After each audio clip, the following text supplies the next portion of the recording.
大家好，我是 Susan，欢迎来到我的花园。今天这期视频是想给大家介绍一下前段时间给我家的月季玫瑰，特别是种在花箱以及花盆里的月季玫瑰，给它们换土以及休根的一个过程。那我们开始吧。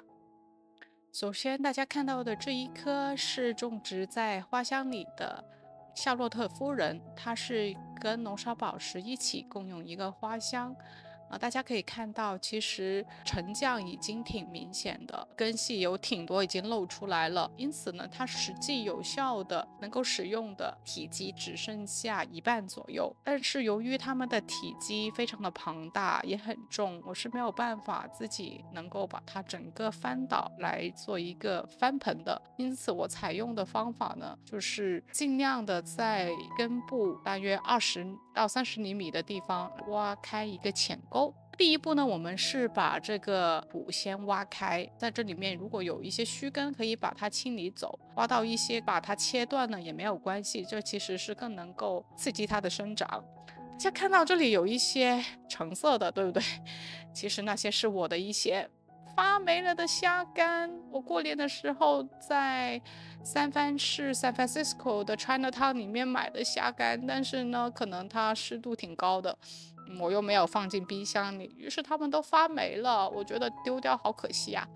干脆我就把它丢到这个花箱里面。如果是花盆呢，我是一般不建议这样做的，因为这是一个花箱嘛，它的体积比较大，所以呢，我想它离这个根系的底部其实也有点距离，那我就把它放下去。泥土都挖松了以后呢，我接下来做的这一个就是肥料。这个肥料其实是从 Costco 买的，月季护理2合1的，其实是一个农药跟肥料的集合。它里面是有杀虫药的，对蚜虫有非常明显的功能，用了它就是绝对不会出现蚜虫的。因此我也会在这一波的时候使用，但是注意的是，我并不会在复花的时候使用，原因是因为到夏天，其实瓢虫呀、螳螂呀、其他昆虫有益的昆虫，它们其实都已经起来了。如果这时候你再去毒杀这些蚜虫的话，很有可能就是误伤友军。我就不是很想这样的情况发生。我其实个人不是很喜欢用杀虫药，我是一个推崇有机种植的种植者。但是呢，既然我买了，我觉得还是要把它用掉吧，否则你整个丢掉，一来浪费，二来我觉得可能污染更严重。因此我每年就会在冬天的这一个时候把它加入到我的主要是花盆以及花箱，作为一个底肥的使用。加入了底肥以后呢，就是要补土了。首先我会加的是原土，花园里面挖出来的土，因为我不停的加植物嘛，因此其实有很多原土是渗出来的，这些原土我都不会把它倒掉。最大的原因是我自己发现，如果你纯粹的用营养土，它里面其实很多的成分其实是木屑或者是泥炭，它的有机物的成分也不是说有机物，就是它矿物或是它的营养其实挺低的。我自己的经验是，特别对于这种大的种植箱，你完全是可以用原土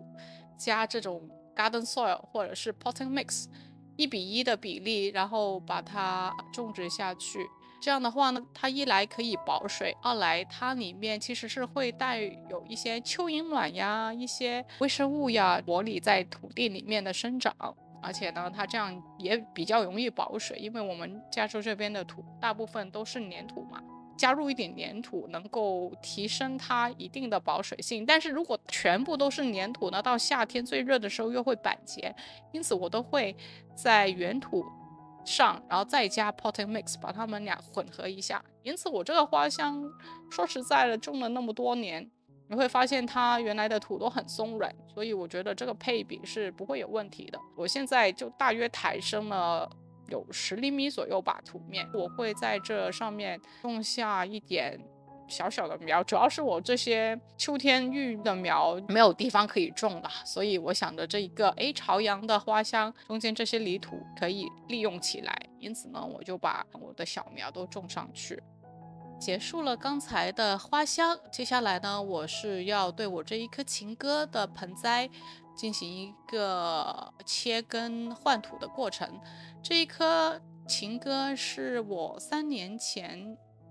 买的一个裸根苗，我当时呢就直接把它种植在这一个大号的陶盆里，大约应该是15加仑左右吧。我当初少不更事啊，把它原来带有的那根木棍给去除掉了。其实这是非常的不对了，这导致它去年因为灌覆太大的原因，整个歪掉了。因此我今年也是要把它重新种植下来。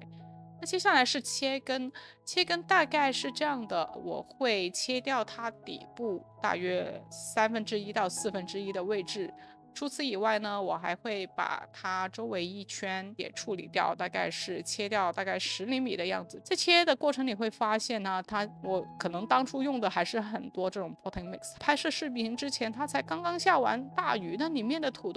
完全都是干的。所以呢，再次证明，对于大盆，请不要只用 potting mix， 请一定要加入一些保水的介质，例如原土就是一个很好的便宜的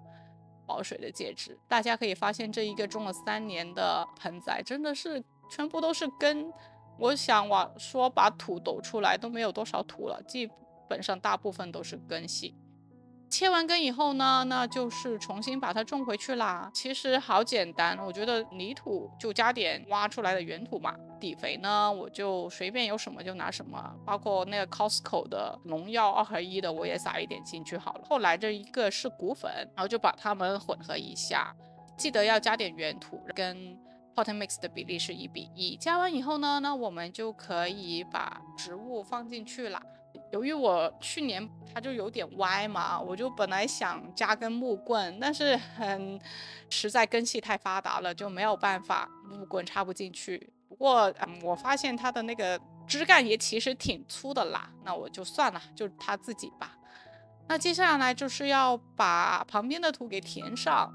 我本来是想重用土的，但里面的实在是根系太多了，我抖也抖不出来多少，因此呢，我还是添加了许多新的土。在加完以后呢，我去年在这个花盆里尝试过种植一些洋牡丹这类的草花，发现其实效果不错。因此呢，我今年呢也会类似的操作，就像刚才那花箱里面一样，我就把我播种的小苗放进去。这个好像是角堇吧，因为我整个冬天实在太忙了，我也没有管它，因此现在还是非常小的小苗状态，就把它放在周边。这种草花跟月季的套种其实还挺合适的，因为它们的根系比较浅。你会发现其实月季靠近土面地方其实没有怎么样的根系，它是往下扎的，所以它们俩属于互不干扰。另外这是一棵 tree rose 嘛，它是一个树形的棒棒糖月季，因此你这样能够给它一个比较漂亮的装饰，我是很推荐这样的。